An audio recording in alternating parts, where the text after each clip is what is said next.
I remember thinking Ronaldo was headed for a steep decline when he turned 30 and had a knee injury that was very visibly affecting his playstyle.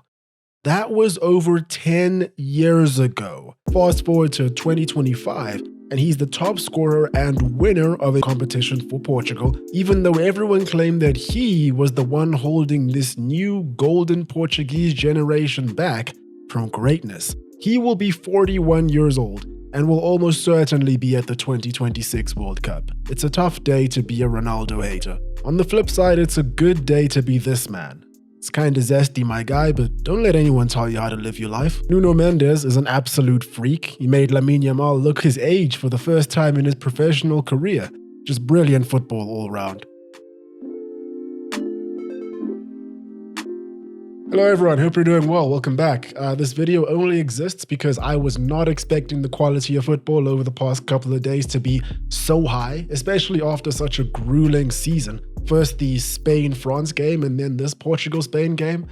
We've been blessed. I was actually planning on watching the new Mission Impossible movie instead of making this video, so I'll probably be watching that movie while you're watching this video, so I'll leave my review in the comments when I'm done with that. In the meantime, I need somewhere to place all of my thoughts about this game and the narratives, so welcome. First things first, I know this has already been acknowledged over the last year, I would say, but only seriously, at the very least, yesterday. The Nations League isn't a major trophy by any stretch, but the players and all those involved, they seem to really care about how they perform for their countries here. It's probably an unpopular opinion, but in a decade, maybe two, if this competition is still going on, the sentiment around it from the fan perspective could be different. The reason is simple. I mean, just look at this. Look at the expressions on these players' faces. Think about the quality that was on display in this match. These guys care. You know, they very obviously care. And if they care, they're going to compete. And if they compete, the quality of football is going to be high. And if the quality of football is high, we will watch and we will care.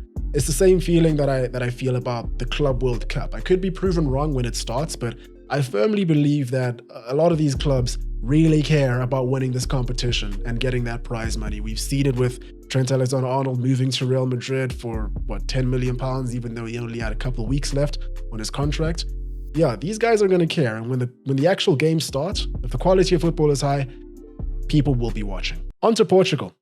Happy for Portugal. Great country, really nice country. If you haven't gone, you should go. I'd do unspeakable things for a pastel de nata right now. Great week for Nuno Mendes, Ruben Neves, Gonçalo Ramos, and Vitinha, champions of absolutely everything. Does anyone know if this competition has any bearing on the Ballon d'Or criteria? Are we going to see any sort of shifts in PR narratives towards the likes of Mendes, for example? Onto the game, Spain started really well. The better of the two teams for sure in my eyes. Williams and Pedri were getting on the ball really well. Yamal hadn't even grown into the game yet, and I thought it was only going one way. And they scored two great goals too. First was a little bit scrappy, but nonetheless a result of moving the ball well and being consistently aggressive. Second was much of the same, with a much cleaner and satisfying finish. I love how fast Spain transitioned here. Oyarzabal really is that guy for Spain, scores whenever they need it in these high pressure moments, which is why I guess it makes sense, you know, for him to be subbed off for Morata right before penalties.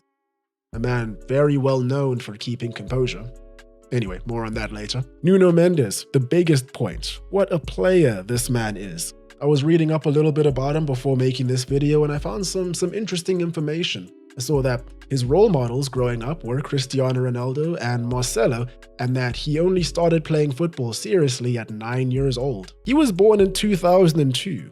We're talking about Jose Mourinho's Real Madrid in 2011, and now he's winning the man of the match with his idol standing right there. This guy is the reason that Salah, Saka, and Yamal have been so ineffective against any of Mendes' teams that they've played against. He's the reason that Salah fell out of contention realistically for the Ballon d'Or. There are a lot of superlatives we can use to describe this guy, most of them, if not all of them, accurate.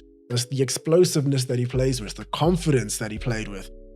And the amount of space that he was covering, both in attack and defense, was just not normal. Elite defender, elite attacker, what a player. When you have teams of this caliber, it's usually moments and individuals that can shift the needle. It's usually Yamal, isn't it, in these sorts of situations, but Too bad for him, this time around, at the very least, the man directly opposite from him was the main character. Mendes' first goal to equalize just oozed of confidence, powering through and driving it low. Far and away the best player on the pitch in that game, and probably the best fullback in world football right now. And the only reason I say probably is that his only competition, in my eyes at the very least, at this particular moment in time, usually plays on the opposite side of the pitch to him. Who do you guys have as the best fullback right now, him or Hakimi? On to Ronaldo.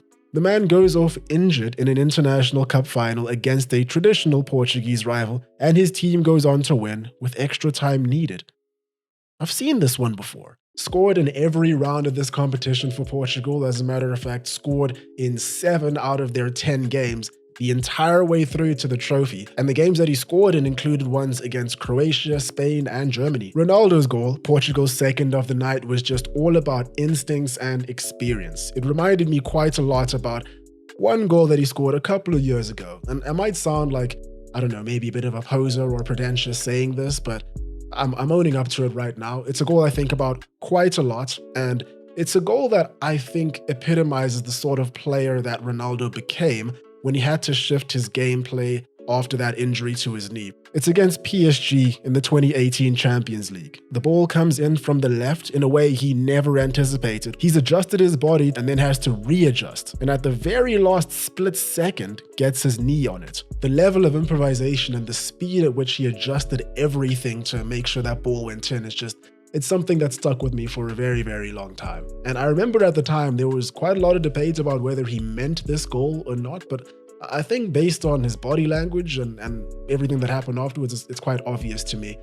Anyway, all of that whole tangent is just to say, Unc still got it. His goal against Spain was similar in some ways and falls into that category. After the deflection, he knows exactly where the ball is going to fall, but first makes the inside step to drag Cucurella out of the area, and then goes outside, sticks the foot out. It looks simple, but it's not, and it's beautiful. By the way, has Messi won a Euro? Or a UEFA Nations League? Ronaldo's won 2. Just a fact. And when he gets subbed out, we see further evidence of why he's in this team. There's no better option.